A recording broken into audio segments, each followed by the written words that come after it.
Bismillahirrahmanirrahim. Assalamualaikum warahmatullahi wabarakatuh. Alhamdulillahi rabbil alamin. Wal aqibatu lil muttaqin fala udwana illa 'alal zalimin. Asyhadu an la ilaha illallah wahdahu la syarika lah. Wa asyhadu anna Muhammadan abduhu wa rasuluh. Salawatu Rabbi wa salamuhu alaihi wa ala alihi wa ashabihi wa man ihtada bihadihi wa istanna bisunnatihi ila yaumiddin wa sallama tasliman katsira amma ba'du. Ikhwani wa akhawati kaum muslimin, kaum muslimat rahimani wa rahimakumullahu jami'a. Alhamdulillah, puji dan syukur senantiasa kita ucapkan untuk Allah subhanahu wa ta'ala.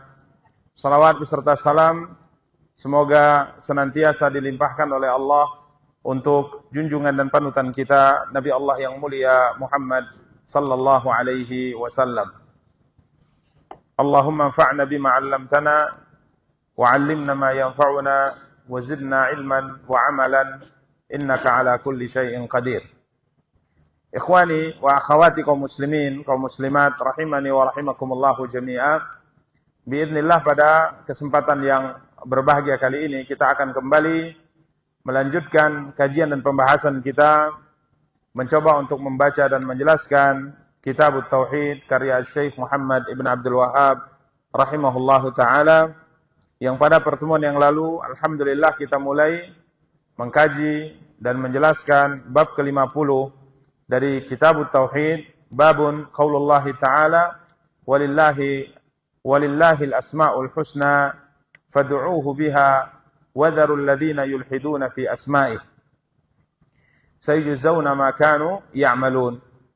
Allah Subhanahu wa taala berfirman, dan ayat ini dijadikan sebagai judul bab oleh penulis, mengisyaratkan bahwa bab ke-50 ini berbicara tentang tauhid al-asma was sifat.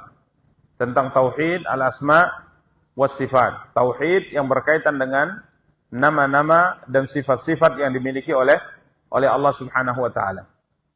Sebagaimana sering disampaikan bahwa tauhid disebutkan oleh para ulama setelah mereka mengkaji dan melihat dalil-dalil dari Al-Quran dan sabda-sabda Nabi kita yang mulia sallallahu alaihi wasallam, bahwa tauhid kepada Allah Subhanahu wa taala ada 3 macamnya. Ada 3 jenisnya. Yang pertama tauhid ar-rububiyah, kemudian yang kedua tauhid al-uluhiyah, kemudian yang ketiga adalah tauhid al-asma was sifat. Ya, tauhid rububiyah, uluhiyah dan asma dan sifat. Dan pada bab ke-50 ini penulis kembali menjelaskan tentang tauhid al-asma was sifat. Sebagaimana pada bab ke-39, ya, bab ke-39 penulis juga menjelaskan tentang poin asma dan sifat, di mana beliau menjelaskan pada bab ke-39, bab yang sudah kita kaji pada beberapa pertemuan sebelumnya, babun man jahada syai'an minal asma'i was sifat. Bab siapa yang mengingkari asma dan sifat, mengingkari sebahagian daripada asma dan sifat. Di sana telah dijelaskan oleh penulis, beliau membawakan dalil firman Allah Subhanahu wa taala. Allah firmankan dalam surat Ar-Ra'd, yang mana Allah Subhanahu wa taala menyebutkan tentang orang-orang musyrikin dahulu, mereka mengingkari nama Allah Ar-Rahman. Wa hum yakfuruna bir-Rahman, dan mereka adalah orang-orang yang ingkar terhadap Rahman, terhadap Allah yang memiliki nama Ar-Rahman. Sebagaimana kita telah jelaskan pada pertemuan yang lalu, bahwa orang-orang musyrik tatkala mereka melakukan negosiasi untuk perdamaian yang akhirnya dikenal dengan Sulhul Hudaybiyah, maka Rasulullah SAW menulis perdamaian tersebut di dalam selembar kertas, dan yang menulisnya adalah Ali bin Abi Thalib. Maka tatkala Rasulullah SAW memerintahkan Ali untuk menulis Bismillahirrahmanirrahim, maka Suhail bin Amr kala itu menolaknya. Dia mengatakan, ya Muhammad, kami tidak kenal siapa itu Rahman. Kami tidak kenal siapa itu Rahman. Berarti mereka mengingkari salah satu di antara nama yang mulia yang dimiliki oleh Allah Subhanahu wa taala, yakni Ar-Rahman.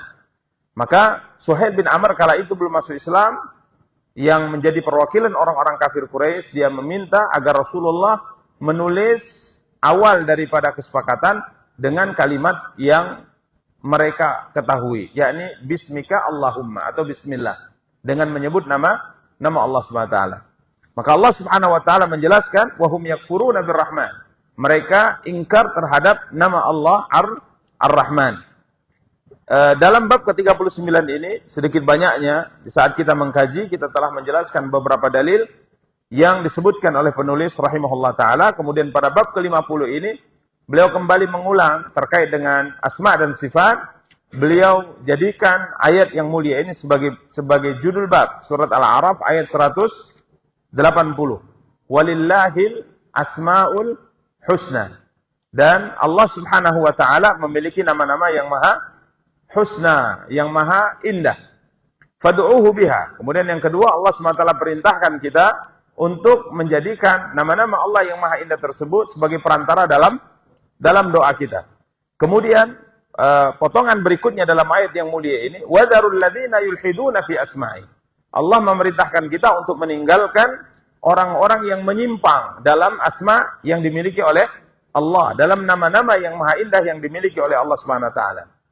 Para ikhwah dan akhwat yang dimuliakan dan dirahmati oleh Allah, kita telah jelaskan pada pertemuan yang lalu bahwa ayat ini pertama mengisyaratkan, menjelaskan kepada kita bahwa Allah memiliki nama-nama yang maha indah.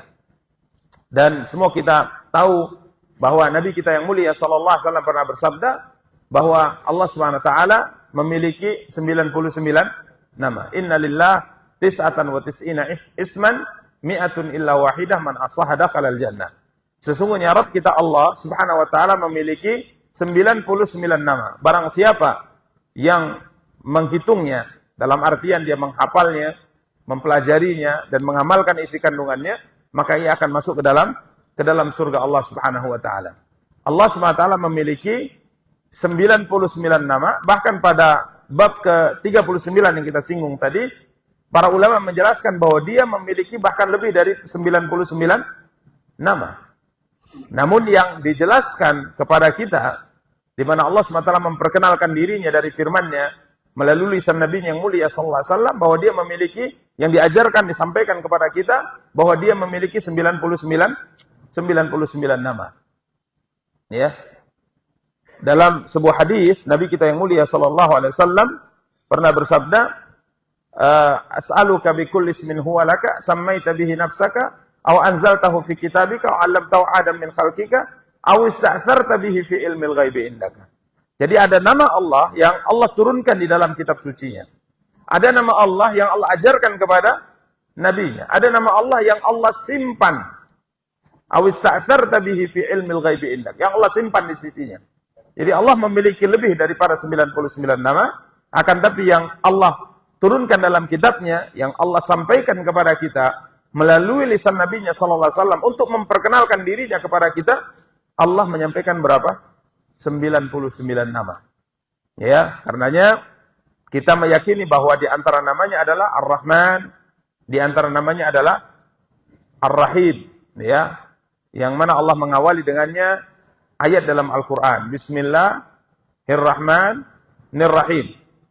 Di antara namanya Al-Aziz, Al-Majid, Al-Ghaffar, Al-Qahar, dan nama-nama yang disebutkan dalam ayat-ayat dalam Al-Quran. Bagi seorang Muslim, wajib mengimani ini semua. Dia tidak boleh mengingkarinya. Dia tidak boleh menolaknya. Karena ada sebagian kelompok, seperti Al-Jahmiyah, mereka mengatakan bahwa Allah tidak memiliki nama. Allah tidak memiliki nama. Padahal jelas-jelas dalam Al-Quran, Allah menyebutkan, walillahil asma'ul husna. Allah Subhanahu wa taala memiliki nama-nama yang maha indah. Kemudian yang kedua, para ikhwah dan akhwat yang dimuliakan dan dirahmati oleh Allah Subhanahu wa taala, fad'uhu biha. Jadikan nama-nama Allah yang maha indah tersebut sebagai sarana untuk apa? Berdoa. Tatkala kita meminta, kita contohkan kemarin, kita meminta rezeki kepada Allah, maka kita jadikan perantara untuk meminta rezeki kepada Allah, namanya Ar-Razzaq, zat yang maha memberi rezeki. Ini juga menunjukkan bahwa nama Allah SWT mengandung sifat. Nama Allah SWT bukan nama yang kosong dari makna. Ya, nama Allah bukan makna yang kosong dari makna.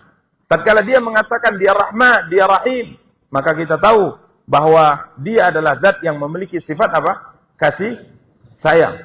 Tatkala dia mengatakan Allahu la ilaha illa huwal hayyu, berarti dia memiliki sifat apa? Hidup. Tatkala dia berfirman wa huwas samiul basir, dia maha mendengar lagi maha melihat, maka kita meyakini bahwa dia memiliki sifat pendengaran dan sifat apa? Penglihatan. Jadi nama Allah SWT yang maha indah diperintahkan oleh Allah dalam ayat yang mulia ini untuk dijadikan sebagai sarana dalam apa? Dalam berdoa kepada Allah Subhanahu wa taala. Ya Ghaffar, wahai zat yang maha pengampun, ighfirli, ampunilah dosaku. Ya Rahman, irhamni, wahai zat yang maha pengasih, wahai zat yang maha pengasih lagi maha penyayang, sayangilah aku. Ini cara untuk menjadikan nama-nama Allah sebagai sarana dalam apa? Dalam berdoa. Kemudian yang ketiga, Allah SWT perintahkan kita meninggalkan kelompok yang menyimpang dari nama-nama Allah. Pada pertemuan yang lalu seingat kita telah sebutkan beberapa di antaranya, dan kita akan sempurnakan pada kesempatan yang berbahagia kali ini. Pertama, kelompok yang menyimpang dari nama-nama Allah SWT adalah kelompok yang mengingkari sesuatu dari nama-nama yang dimiliki oleh Allah. Dia ingkari. Seperti yang kita sebutkan tadi orang-orang Jahmiyah. Rahman bukan nama Allah, Rahim bukan nama Allah, Al-Hamid bukan nama Allah, Al-Majid bukan nama Allah, As-Sami bukan nama Allah, Al-Basir bukan nama Allah. Mereka berkeyakinan Allah tidak memiliki nama. Allah tidak memiliki apa? Nama. Menurut mereka, kalau Allah SWT disebut punya nama, berarti Allah sama dengan makhluk.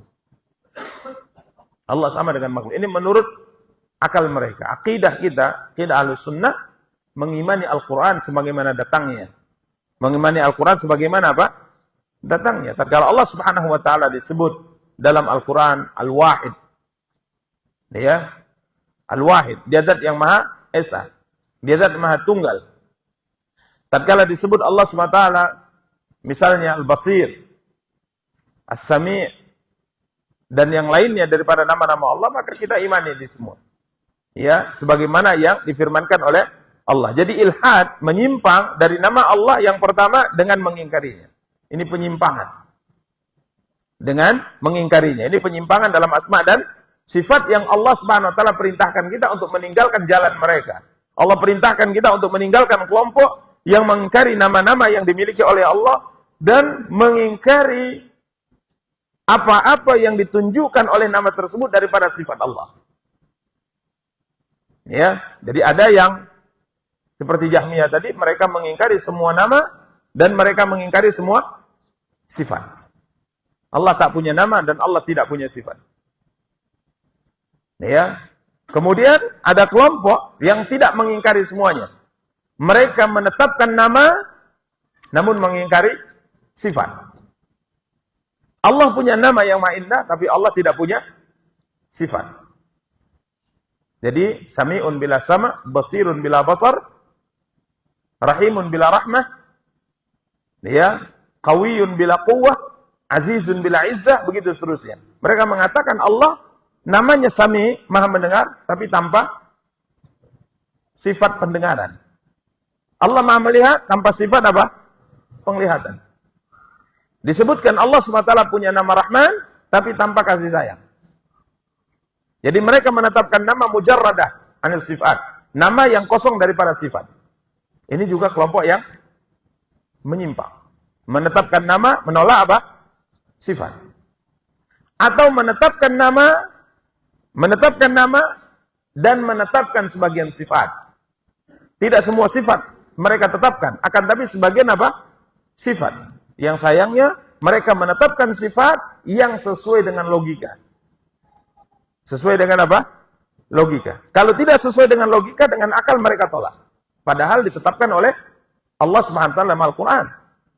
Ya, di antara sifat yang paling masyhur, sifat yang paling ma'ruf, sifat yang ditetapkan dalam banyak ayat dalam Al-Quran, dalam banyak hadis dalam sabda Nabi kita yang mulia sallallahu alaihi wasallam, dan sifat yang diiyakan, diyakini oleh fitrah manusia. Sifat apa? Al-ulu. Di antara nama Allah, sifat ulu, maha tinggi, namanya apa? Al-Ali. Wa huwa al-aliyul azim. Wa huwa al-aliyul kabir. Dia adalah zat yang maha tinggi. Tinggi mengandung di dalamnya satu sifat. Sifat apa? Ulu. Dia punya sifat ketinggian. Dia maha tinggi.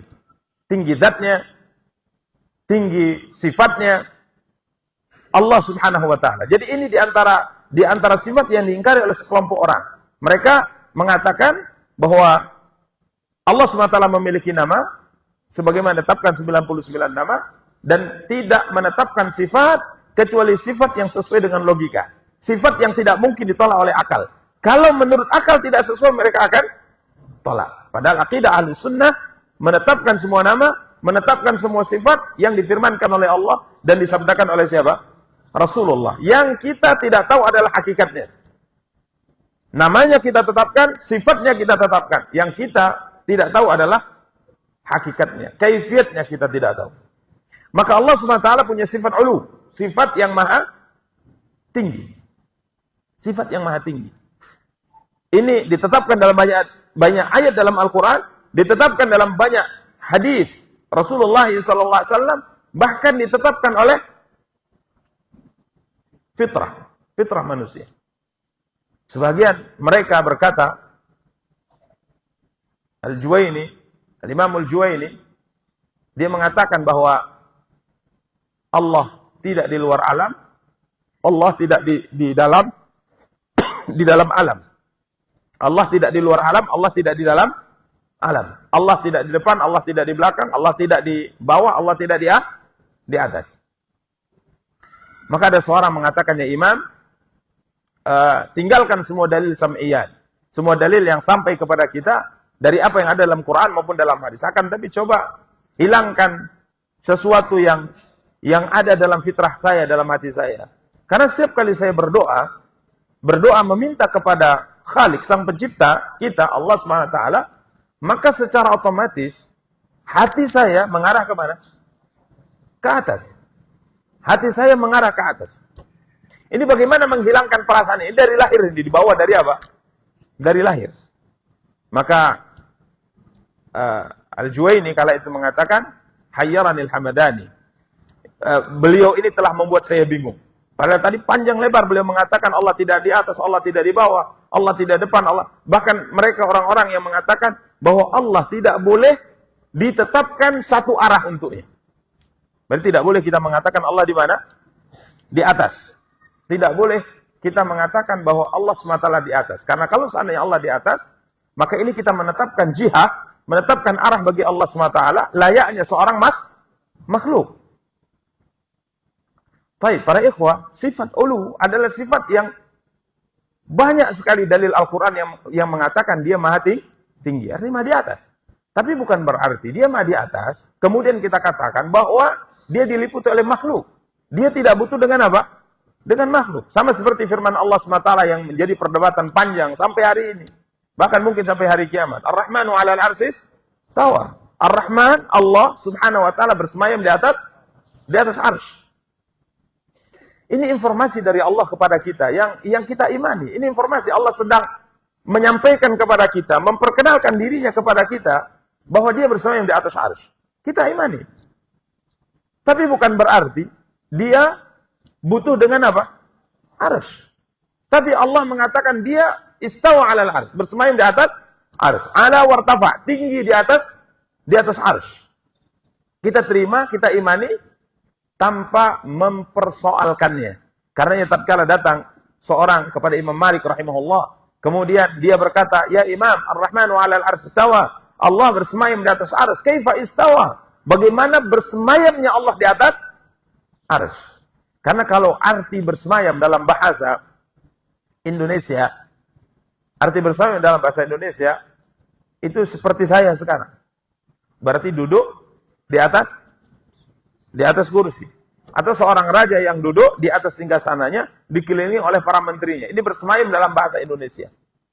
Baik, bersemayamnya raja, kita tahu karena kita pernah melihatnya atau pernah diceritakan kepada kita.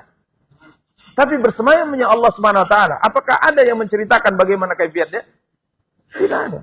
Sudah kita imani saja dia bersemayam, tapi kaifiatnya kita tidak tahu. Makanya tatkala orang ini datang kepada Imam Malik kemudian mengatakan, "Ya Imam, kaifa istawa?" Bagaimana bersemayamnya Allah, kaifiatnya itu bagaimana? Bercucuran keringat dari dahi Imam Malik rahimahullah. Ini pertanyaan yang belum pernah ditanyakan dan ini pertanyaan yang buruk seperti ini. Maka beliau tertunduk beberapa saat sambil berkeringat. Kemudian beliau mengatakan, al-istiwa'u ma'lum. Secara bahasa, bersemayam itu dimaklumi. Ala wartafa, tinggi. Artinya tinggi. Ya. Al-istiwa'u ma'lum. Wal kaif majhul. Sedangkan kaifiatnya majhul. Tidak ada informasi. Tidak dari Al-Quran, tidak dari Nabi SAW. Allah yang paling tahu tentang dirinya tidak memberitahukan kepada kita bagaimana kaifiat istiwanya. Nabi yang manusia yang paling tahu tentang diri Allah, zat Allah, Nabi juga tidak memberitahu kita bagaimana enggak ada. Tidak ada informasi apapun tentang kaifiat apa? Istiwa. Tapi informasi Allah istawa ada. Tapi kaifiatnya, namun kaifiatnya tidak ada informasi apapun. Karena kita tidak bisa membayangkannya. Kita tidak bisa membahasnya. Karena tidak ada apa? Informasi. Tidak ada informasi sama sekali dalam hal ini. Al-istiwa ma'lum wal kaif majhul. Kaifiatnya tidak diketahui. Wal imanu bihi wajib. Tapi ingat, mengimani Allah istawa, hukumnya wajib. Kenapa? Itu dalil Quran. Bagaimana Anda menolak dalil Quran? Tidak pantas bagi seorang muslim tatkala Allah mengatakan Ar-Rahmanu 'alal 'arsy istawa, dia mengatakan, oh nggak bisa kita meyakini itu. Padahal itu dalil Quran. Imani, tapi kaifiatnya kita tidak tahu. Oh ya, al-imanu biwajib, mengimaninya hukumnya wajib, was-su'alu anhu bid'ah. Bertanya tentang kaifiat istiwa Allah dan kaifiat tentang sifat-sifat Allah itu merupakan apa? Bid'ah. Dan tidak bisa kita bayangkan para ikhwah bagaimana keagungan Allah Subhanahu wa taala. Coba antum bayangkan sebuah informasi yang sampai kepada kita dari Nabi kita yang mulia sallallahu alaihi wasallam.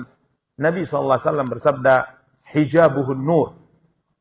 Law kashafahu la ahraqat subuhatu wajhihi man taha ilaihi basaruhu min khalqih." Nabi pernah bersabda tentang agungnya Allah Subhanahu wa taala. Hijab, penghalang antara pandangan Allah dengan makhluk adalah cahaya atau dalam sebagai riwayat api. Jadi di hadapan pandangan Allah ada hijab, ada penghalang. Kalau seandainya hijab ini disingkap, kata Rasulullah, dihilangkan oleh Allah, la ahraqat subuhatu wajhihi, maka cahaya wajah Allah akan membakar semua makhluk yang dilihat olehnya. Bisa membayangkan ini? Tak bisa kita bayangkan. Ini menunjukkan keagungan Sang Pencipta, dan ini tidak perlu untuk dipersoalkan. Yang perlu di sini adalah diimani. Dengan ini informasi datang dari Allah kepada kita. Dia sedang memperkenalkan dirinya kepada kita.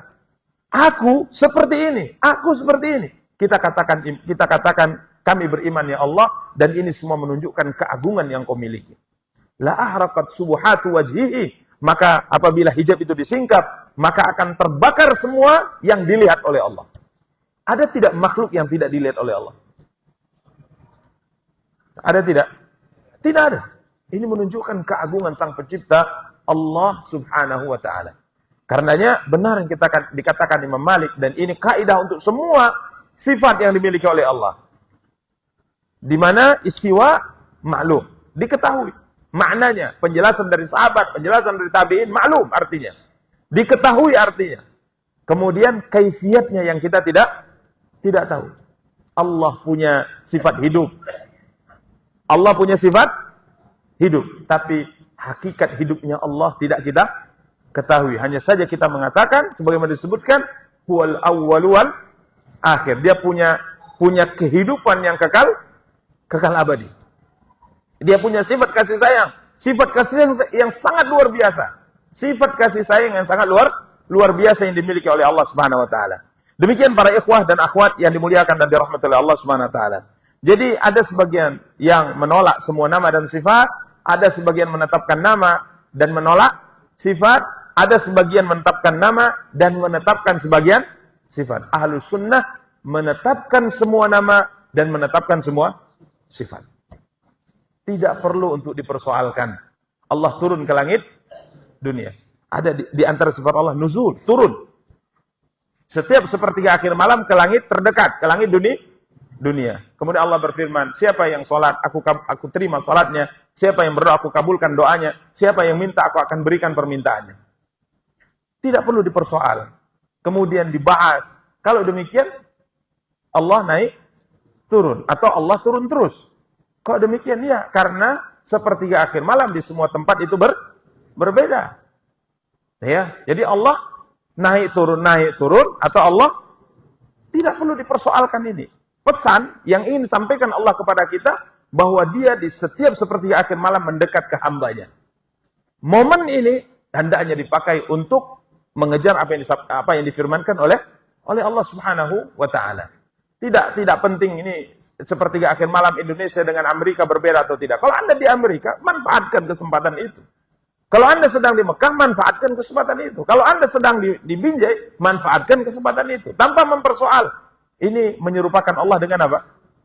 Makhluk. Ini sabda yang disabdakan oleh siapa? Rasulullah. Firman yang difirmankan oleh Allah. Ini simple. Mengimani asma dan sifat. Akan tapi tatkala akal mulai masuk, pemahaman dari godaan syaitan mulai masuk, akhirnya mempertentangkan dalil-dalil yang berkaitan dengan asma dan sifat yang dimiliki oleh Allah Subhanahu wa taala. Para ikhwah dan akhwat yang dimuliakan dan dirahmati Allah, ini ilhad yang pertama. Ya, kemudian yang kedua kata beliau, ayyuthbita lillahi asma'an lam yusammillah biha nafsah. Termasuk menyimpang adalah menetapkan nama bagi Allah yang tidak Allah berikan nama itu untuk dirinya. Ya. Jadi sebagaimana kita sering jelaskan bahwa sumber menetapkan nama dan sifat yang dimiliki oleh Allah hanya dari dua sumber saja. Quran dan hadis. Tidak boleh menetapkan nama atau sifat yang tidak ada di dalam Quran maupun di dalam hadis. Maka tatkala ada orang menetapkan nama bagi Allah tidak termaktub dalam Quran dan hadis, berarti dia telah menyimpang dalam bab asma dan sifat. Ini yang kedua. Yang ketiga, ayyaj'alaha dallatan ala tasbih. Di mana penyimpangan yang ketiga adalah dia menyerupakan nama-nama Allah atau sifat-sifat Allah dengan makhluk. Allah Subhanahu wa taala As-Sami, Maha mendengar, dan pendengaran Allah Subhanahu wa taala sama seperti makhluk. Ini ilhad. Ini menyimpang dari kebenaran. Yang kita tetapkan adalah Allah punya nama Sami, Allah punya sifat pendengaran yang sesuai dengan keagungan dan kebesaran yang dimiliki oleh Allah Subhanahu wa taala. Ya, tanpa mempersoalkan bagaimana nama dan sifat itu. Hakikatnya, yang saya maksudkan adalah hakikatnya, itu kita tidak persoalkan. Tapi kita tetapkan dia Maha mendengar dan dia punya sifat as-sama yang sesuai dengan keagungan dan kebesaran yang dimiliki oleh Allah Subhanahu wa taala. Jadi tidak boleh tasbih, tidak boleh menyerupakan sifat-sifat yang dimiliki oleh Allah dengan sifat yang dimiliki oleh makhluk. Bahkan kalau mereka mengatakan bahwa sifat yang ditetapkan bagi Allah itu sama saja menyerupakan dengan makhluk, maka kita katakan, ya, kesamaan dalam nama tidak mesti sama dalam hakikat. Sama seperti kita semua punya pendengaran, tapi pendengaran kita tidak sama dengan pendengaran makhluk. Kita semua berbicara, tapi pembicaraan kita tidak sama dengan antara satu dengan yang lainnya, tidak sama. Coba lihat, disebutkan dalam sebuah hadis Allah SWT pada hari kiamat berfirman, Allah berbicara, dan firman Allah, perkataan Allah ini didengar oleh yang dekat maupun yang jauh. Jadi yang dekat dan yang jauh, kualitas mendengar firman Allah yang dia dengar itu sama. Ya, kalau kita kaitkan dengan kita, tatkala kita berbicara, tentu yang dekat lebih apa? Lebih jelas. Yang dekat lebih jelas. Yang agak jauh mungkin terdengar, tapi yang jauh sekali tidak akan terdengar. Tapi firman Allah, perkataan Allah itu berbeda. Yasma'uha man qarub wa man ba'uda. Ya, orang yang dekat dengan yang jauh sama-sama mendengar dan tidak samar bagi mereka firman-Nya itu. Itu subhanallah kesempurnaan daripada pembicaraan atau perkataan yang difirmankan oleh Allah Subhanahu wa taala. Jadi tidak boleh menyerupakan Allah dengan apa? Dengan makhluk, tidak boleh. Tetapkan nama dan sifat dan katakan bahwa nama dan sifat yang dimiliki oleh Allah tidak sama dengan nama yang disifat dengan nama dan sifat yang dimiliki oleh makhluk sekalipun ada kesamaan dalam penyebutannya. Sekalipun ada kesamaan dalam penyebutannya tapi hakikatnya pasti berbeda. Sifat Allah sesuai dengan keagungan dan kesempurnaan yang dimiliki oleh Allah, sedangkan sifat makhluk sesuai dengan kehinaan dan kelemahan, kekurangan yang dimiliki oleh makhluk. Demikian para ikhwah dan akhwat yang dimuliakan dan dirahmati oleh Allah. Kemudian yang keempat, di antara ilhad, menyimpang dari asma dan sifat adalah menamakan sebagian berhala dengan nama-nama Allah. Menamakan sebagian berhala dengan nama-nama Allah. Dan ini yang disebutkan oleh Asy-Syaikh dalam pembahasan ini. Dzakara Ibnu Abi Hatim dari Abdullah bin Abbas, yulhiduna fi asma'i ayyusyrikun wa anhu sammu allata minal ilah wal uzza minal aziz.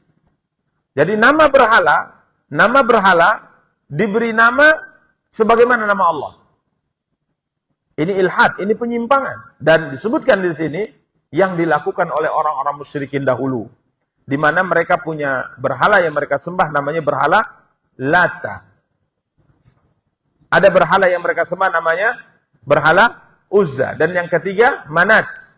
Disebutkan oleh para ulama di tafsir, di antaranya Abdullah bin Abbas, bahwa 3 nama berhala ini diambil dari nama Allah. Al-Lata diambil dari Al-Ilah, Allah. Tapi mereka sebut dengan bentuk mu'annats, perempuan. Al-Uzza diambil dari nama Allah Al-Aziz, yang maha perkasa. Dan mereka namakan dengan Uzza dalam sirah, dalam ungkapan perempuan. Dan mereka namakan Manat, berhala Manat, dari nama Allah Al-Mannan, ya, yang maha memberi. Dan mereka sebut atau mereka tetapkan nama itu dalam sirah, dalam bentuk perempuan. Kenapa? Karena mereka berkeyakinan bahwa malaikat itu adalah anak-anak perempuan Allah. Dengan harapan kalau mereka berdoa kepada berhala Lata, nanti putri-putri Tuhan itu turun, kemudian mendengar perkataan mereka, dan putri-putri ini akan naik ke atas, menyampaikan kepada bapaknya permintaan kita. Ini ungkapan yang sangat buruk, keyakinan yang sangat hina, yang diceritakan oleh Allah tentang orang-orang musyrik. Jadi menamakan berhala-berhala dengan nama Allah SWT, ini merupakan penyimpangan. Begitu juga menamakan anak dengan nama Allah, ini penyimpangan. Lahir anak namanya Allah, nggak boleh. Ini tidak boleh, ini penyimpangan. Lahir anak namanya Ar-Rahman, yang benar adalah buat dalam bentuk penghambaan. Abdullah, Abdurrahman, Abdurrahim, Abdul Ghaffar, ini benar. Tapi kalau dinamakan dengan nama Allah, maka ini tidak boleh. Karena ini termasuk ilhad, menyimpang dari nama-nama Allah Subhanahu wa ta'ala. Demikian para ikhwah dan akhwat yang dimuliakan dan dirahmati oleh Allah Subhanahu wa ta'ala. Kemudian A'mash berkata, yudkhiluna fiha ma laysa minha. Ini sudah kita kaji tadi. Ada sebagian kelompok yang menamakan Allah dengan nama-nama yang bukan bahagian daripada nama-nama Allah. Sebagaimana kita sebutkan, nama-nama Allah hanya datang dari 2 sumber, Al-Quran dan hadis Nabi kita yang mulia sallallahu alaihi wa alihi wa sahbihi wasallam. Kemudian masail, yang pertama isbatul asma. Dalam bab ini kita telah memahami bahwa seorang ahlus sunnah menetapkan nama-nama yang maha indah bagi Allah. Kemudian yang kedua, kita meyakini semua nama Allah maha indah, sempurna, puncaknya keindahan. Ya, karenanya dia tatkala punya nama, kita katakan mengandung sifat yang maha sempurna. Beda dengan kita. Kadang-kadang kita punya nama bagus, tapi orangnya tidak bagus. Orangnya tidak bagus.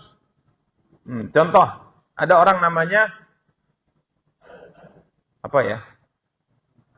Hah? Hah? Nanti tersinggung yang namanya selamat. Ya, sudah tidak perlu kasih contoh, saya takut tersinggung. Ya. Ya, saya ingin cari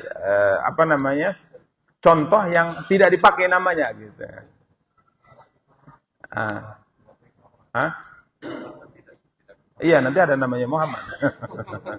Muhammad tidak terpuji. Saya itu Ustaz. Tapi intinya, makhluk itu kadang punya nama bagus, kadang-kadang tidak sesuai dengan apa? Dengan namanya. Tidak sesuai dengan namanya. Walaupun kita tetap sebagaimana kita sebutkan pada pertemuan sebelumnya, kewajiban bagi kita adalah memberikan nama yang baik. Ya, karena nama itu luar biasa. Nabi kita yang mulia sallallahu alaihi wasallam diberi nama Muhammad, orang terpuji. Ya, orang terpuji. Kemudian orang-orang kafir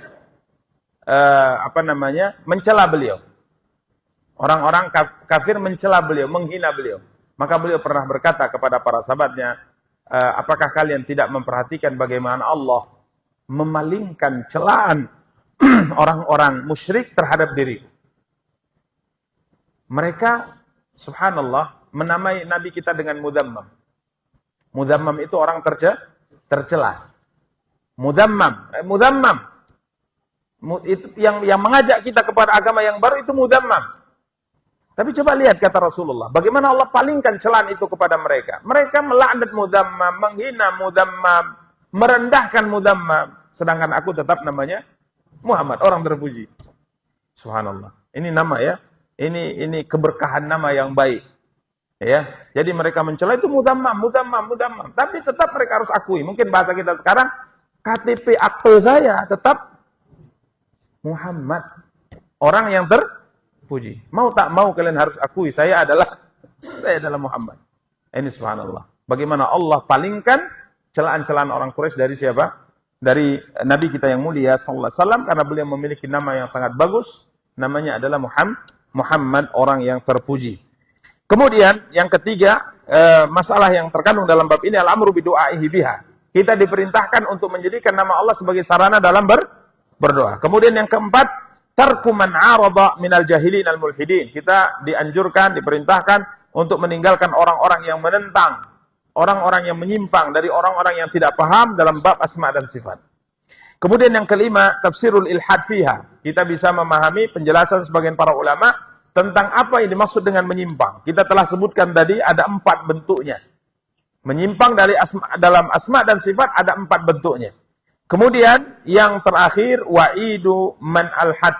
Ada ancaman yang sangat keras bagi orang-orang yang menyimpang dalam asma dan sifat. Allah berfirman, sayujazawna ma kanu ya'malun. Kelak mereka akan diberi hukuman, akan diberi balasan sesuai dengan apa yang mereka perbuat.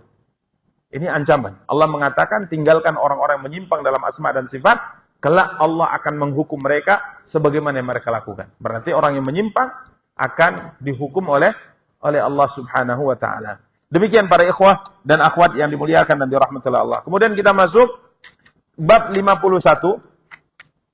Babun la yuqalu assalamu ala Allah. Bab tidak boleh mengucapkan assalamu ala Allah. Keselamatan atas Allah. Tidak boleh mengucapkan keselamatan atas Allah.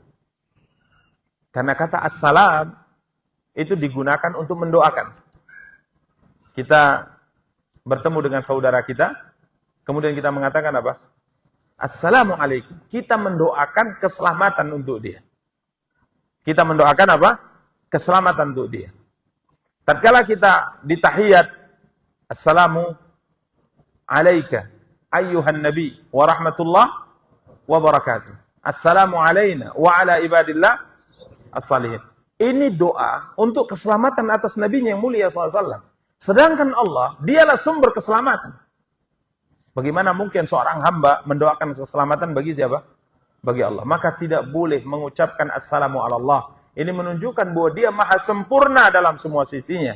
Dan di antara nama yang dimiliki olehnya adalah As-Salam. Yang diartikan, diterjemahkan, zat yang maha sejahtera. Zat yang maha selamat dari kekurangan. Dari semua aib. Ini makna salam. Tidak ada yang tercela pada dirinya subhanahu wa ta'ala. Sempurna dari segala sisinya. Selamat dari semua aib. Selamat dari semua kekurangan. Selamat dari semua celaan. Subhanahu wa ta'ala. Maka tidak boleh seorang mengatakan assalamu ala Allah. Keselamatan atas Allah subhanahu wa ta'ala. Dalam hadis yang diriwayatkan oleh Al-Imamul Bukhari, beliau bawakan riwayatnya larangan mengucapkan assalamu ala Allah. Abdullah bin Mas'ud berkata, idza kunna ma'an Nabi sallallahu alaihi wasallam fi shalah, qulna assalamu ala Allah min ibadihi, assalamu ala fulan wa fulan. Dalam beberapa salat yang kami lakukan bersama dengan Rasulullah sallallahu alaihi wasallam, kami membaca kalimat ini. Assalamu ala Allah min ibadihi, keselamatan, ucapan keselamatan untuk Allah dari hambanya. Jadi mendoakan keselamatan untuk siapa? Untuk Allah. Keselamatan atas fulan. Seperti misalnya kita mendoakan assalamu alaika ayuhan nabi wa rahmatullah wa barakatuh. Ini mendoakan keselamatan untuk siapa? Rasulullah. Kemudian keselamatan untuk hamba-hambanya yang saleh. Maka Rasulullah sallallahu alaihi wasallam bersabda, "La taqulu assalamu ala Allah." Jangan, kata Rasulullah, kalian mengucapkan assalamu ala Allah, keselamatan atas Allah. Kenapa? Fa innallaha huwas salam. Karena sesungguhnya Allah adalah zat yang maha sejahtera, zat yang maha salam, zat yang memiliki kesempurnaan subhanahu wa ta'ala, atau keselamatan dalam semua perkara. Jadi tidak boleh kita mengatakan assalamu ala Allah. Demikian para ikhwah dan akhwat yang dimuliakan dan dirahmati oleh Allah subhanahu wa ta'ala. Dan ini dalil menunjukkan masih dalam pembahasan asma dan sifat yang menunjukkan kesempurnaan sifat dan nama yang dimiliki oleh Allah Subhanahu wa taala, sehingga kita tidak boleh mengatakan assalamu ala Allah. Assalamu ala Allah tidak boleh. Kemudian beliau membawakan beberapa masalah dalam bab ini. Yang pertama, tafsirus salam. Ya, kita bisa memahami makna assalam. Kita sudah sebutkan tadi bahwa salam adalah hakikatnya doa. Ya, doa keselamatan bagi Allah SWT, dan ini terlarang karena salam itu juga bahagian daripada nama Allah. Dan kita sudah sebutkan tadi apa makna salam? As-salim min kulli naqsin wa aibin. Yang selamat dari semua kekurangan dan semua apa? Aib. Tidak ada yang seperti ini dari makhluknya. Ada di antara kita yang selamat dari kekurangan? Tidak ada. Ada yang dari kita selamat dari aib? Tidak ada. Yang selamat dari kekurangan, selamat dari semua aib hanya siapa? Allah Subhanahu wa taala. Ya, demikian para ikhwah dan akhwat yang dimuliakan dan dirahmati oleh Allah Subhanahu wa taala. Kemudian annahu tahiyyah. Kalimat assalamu ala ini adalah ucapan tahiyyah. Ya, ini ucapan doa dari seorang kepada orang lain, karenanya Allah tidak layak untuk diucapkan dengan kalimat ini. Tidak layak Allah didoakan dengan apa? Keselamatan. Kemudian annaha la tasluh lillah. Kalimat assalamu ala Allah tidak boleh digunakan untuk siapa? Allah. Dan keempat, alasannya sudah kita sebutkan. Kemudian yang kelima, Nabi kita yang mulia sallallahu alaihi wasallam telah mengajarkan kepada kita ya kalimat tahiyyah yang sesuai atau yang dibolehkan. Karenanya dalam tasyahud kita mengatakan at-tahiyyatu lillah. Tidak boleh mengatakan assalamu ala Allah. Yang boleh adalah at-tahiyyatu lillah. Demikian para ikhwah dan akhwat yang dimuliakan dan dirahmati oleh Allah Subhanahu wa taala. Insyaallah pada pertemuan yang akan datang kita akan masuk ke bab 52, bab perkataan Allahumma gfirli in syi'ta. Ini perkataan yang tidak boleh. Ya Allah, ampuni dosaku kalau engkau berkehendak. Jadi ini doa yang tidak pantas. Ya Allah, kalau sembuhkan saya kalau memang engkau berkehendak untuk menyembuhkan saya. Ini enggak boleh. Ya Allah, beri saya ini kalau memang engkau berkenan. Ini tidak boleh. Jadi kalau minta kepada Allah itu, minta dengan pasti. Ya Allah, berikan saya ampunan. Nah gitu doanya. Bahkan ada seorang saleh dalam doanya, dia bersumpah. Dia tidak seperti kita berdoa, ya Allah, berikan saya ini, dan ini. Dia tidak. Dia mengatakan, demi Allah, saya akan dapat ini. Nah, itu doanya. Itu dikabulkan. Tapi ini kedudukannya tidak sembarang orang. Ya, tidak sembarang orang seperti ini. Jadi doanya agak aneh. Seperti ngancam doa. Nanti insya Allah pada pertemuan akan datang kita sebutkan beberapa contoh dari mereka. Doanya dengan bersumpah. Dia tidak mengatakan, ya Allah, saya mohonlah ini dan enggak. Dia mengatakan, akan terjadi ini. Jadi. Ya, Nabi mengatakan, sungguhnya ada di antara hamba-hamba Allah, lau aqsama 'alallahi la'abarrah. Tatkala dia bersumpah atas nama Allah meminta sesuatu, Allah kabulkan. Nah, itu kedudukan khusus yang kita semua berjuang untuk menjadi seperti mereka. Sehingga kalau doa, demi Allah akan terjadi seperti ini. Langsung dikabulkan. Ya. Tapi ingat, tidak boleh meminta, ya Allah beri saya ini kalau engkau berkenan. Ini namanya main-main ini mintanya. Ya, kalau ada orang minta ke kita, ya kalau memang mau bantu saya Pak, silahkan. Kalau tidak juga nggak apa-apa. Pergi saja. Pergi saja. Nggak usah lagi minta kamu kepada saya. Ya, demikian. Semoga ada faedahnya. Kita cukupkan. Subhanakallahumma wa bihamdik. Asyhadu an la ilaha illa anta astaghfiruka wa atubu ilaik. Wassalamualaikum warahmatullahi wabarakatuh.